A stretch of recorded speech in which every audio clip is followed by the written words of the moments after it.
Oggi su Tecofilms, carrelli, rotaie e binari, ma non parliamo di treni.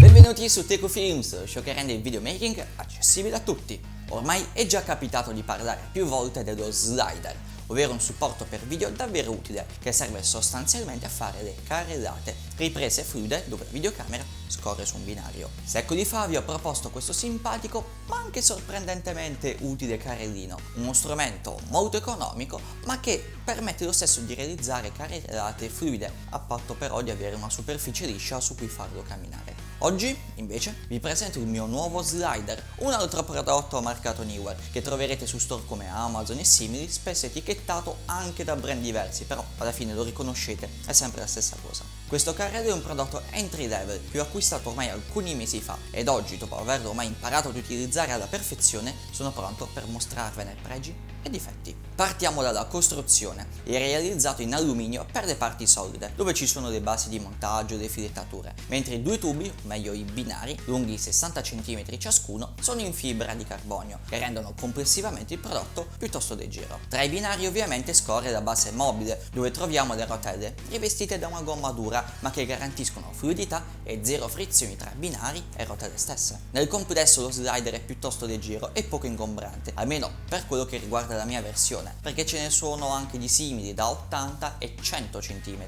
ma tra poco vi dirò perché non ve li consiglio. Quindi per montare lo slider possiamo avvitarlo al centro sulla testa di un buon treppiede, oppure per una maggiore stabilità alle due estremità con un paio di altri treppiedi o nel mio caso due stand. Volendo ci sono 4 piedini regolabili in gomma che permettono anche di poggiarlo su qualunque superficie solida, e questo può risultare molto più comodo del previsto. La videocamera invece si monta sul carrellino, ma prima ci serve una testa, altrimenti è quasi impossibile poter fare inquadrature a dovere. Possiamo usare qualunque testa che abbia però una filettatura da 1/4 di pollice o comunque con un adattatore quelle da 3/8 di pollice. Abbiamo un video intero sulle teste dei treppiedi, il link è qui, ma nel frattempo io scelgo una Manfrotto 500 AH e la montiamo sullo slider. A questo punto non rimane che montare anche la videocamera, allentare la vite che serra in movimento sullo slider e iniziare fare carrellate. I movimenti che si ottengono sono molto fluidi e precisi, non ho riscontrato micromosso, strani giochi tra le parti meccaniche e tutto mi sembra davvero solido, considerando che non ci sono parti in plastica, quindi questo è un prodotto che potrebbe anche durare parecchio nel tempo, dato che è anche fatto in modo piuttosto semplice, realizzare regolazioni, rimpiazzare viti e fare normale manutenzione sarà piuttosto semplice. Un altro punto a favore è la custodia protettiva con cui è arrivato, realizzata in un buon nylon, comoda anche per trasportare qualche accessorio in più. Cosa non mi è piaciuto di questo slider? In linea generale è un ottimo prodotto che con la giusta esperienza rende possibili riprese ottime. Purtroppo essendo entry level perdiamo una serie di privilegi, come poter regolare la durezza dello scorrimento, infatti con la vite serve soltanto a bloccare del tutto o meno